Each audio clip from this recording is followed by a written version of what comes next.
అధ్యక్ష, సింగూర్ ప్రాజెక్ట్ అనేది ఏదైతే ఉందో మనకి జంట నగరాలకి, తర్వాత అందోల్, నారాయణఖేడ్, జైరాబాద్ నియోజకవర్గాలు, తర్వాత కామారెడ్డి జిల్లాకి తాగునీరు సరఫరా జరుగుతుంది అధ్యక్ష. అక్కడ అది కొంచెం డ్యామేజ్ కావడం వలన ఈరోజు పుష్కలంగా నీరు వచ్చినా కూడా దాన్ని కిందికి వదిలిపెట్టడం జరిగింది అధ్యక్ష. దాన్ని ఎక్స్పర్ట్స్, ఇంజనీర్స్ ఏం చెప్తా ఉన్నారంటే టోటల్ డిప్లీషన్ ఆఫ్ వాటర్ కాకుండా అట్లే రిపేర్ చేసుకోగలుగుతామని కూడా చెప్పడం జరిగింది అధ్యక్ష.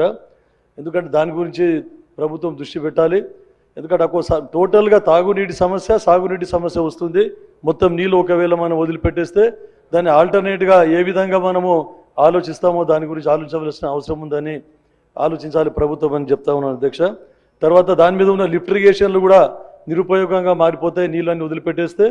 తర్వాత దాంట్లో ప్రపోజ్ చేసినటువంటి లిఫ్ట్ ఇరిగేషన్ బసవేశ్వర ప్రాజెక్టు ఏదైతే ఉందో ఇప్పటి వరకు దానికి నిధులు కేటాయించలేదు అధ్యక్ష. దానికి నిధులు కేటాయించి దాన్ని ముందుకు తీసుకుపోవాలి. మా ప్రాంత ప్రజలకు మొత్తం 1,60,000 ఎకరాలకు సాగునీటిని ఇచ్చే విధంగా అది రూపుదిద్దించింది కాబట్టి దానికి బడ్జెట్ కేటాయించాలని చెప్పేసి కోరుతా ఉన్నాను అధ్యక్ష. దాని తర్వాత ఇంకోటి, గతంలో జలగం వెంకటరావు గారు ఈ సింగూర్ ప్రాజెక్ట్ ఎప్పుడైతే కన్స్ట్రక్ట్ చేసినారో అది నిజాం సాగర్కి బ్యాలెన్సింగ్ రిజర్వాయర్గా అప్పుడే వారు దూరదృష్టితో ఆలోచించడం జరిగింది ప్రభుత్వం. ఎందుకంటే దానికి కూడా మళ్ళీ సింగూరికి కూడా, ఎందుకంటే టోటల్గా అక్కడ బ్లాక్ సాయిల్ ఉంటుంది, దానికి కూడా బ్యాలెన్సింగ్ రిజర్వాయర్గా ఒకటి ఏదైనా ఒకటి చిన్నపాటి డ్యామ్ కన్స్ట్రక్ట్ చేయాలని చెప్పేసి గతంలోనే ప్రతిపాదన ఉండింది. దాన్ని ఇప్పుడు మళ్ళీ ముందుకు తీసుకుపోతే చాలా బాగుంటుందని తమ దృష్టికి తీసుకొస్తాం అధ్యక్ష.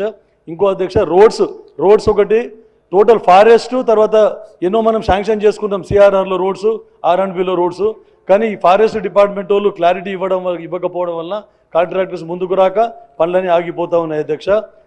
ఇంకోటి లాస్ట్ బట్ లీస్ట్ అధ్యక్ష, మా తడకల్ మండలం ఏదైతే ఉందో చాలా చిన్న మండలం, డోంగ్లీ మండలం, అటువంటి చాలా చిన్న 5-6 గ్రామ పంచాయతీలతోనే మండలం ఏర్పాటు చేయబడ్డది. కానీ ఇక్కడ 14 గ్రామ పంచాయతీలు ఉన్నాయి అధ్యక్ష. ఈ తడకల్ మండలం గత ప్రభుత్వంలో ఆల్మోస్ట్ నోటిఫై చేసి మళ్ళీ క్యాన్సిల్ చేయడం జరిగింది. దాన్ని ఈ ప్రభుత్వంలో టేకప్ చేసి వారికి న్యాయం చేసి ఈ తడకల్ మండలాన్ని చేయాలని చెప్పేసి తమరి ద్వారా ప్రభుత్వాన్ని కోరుతున్నారు అధ్యక్ష.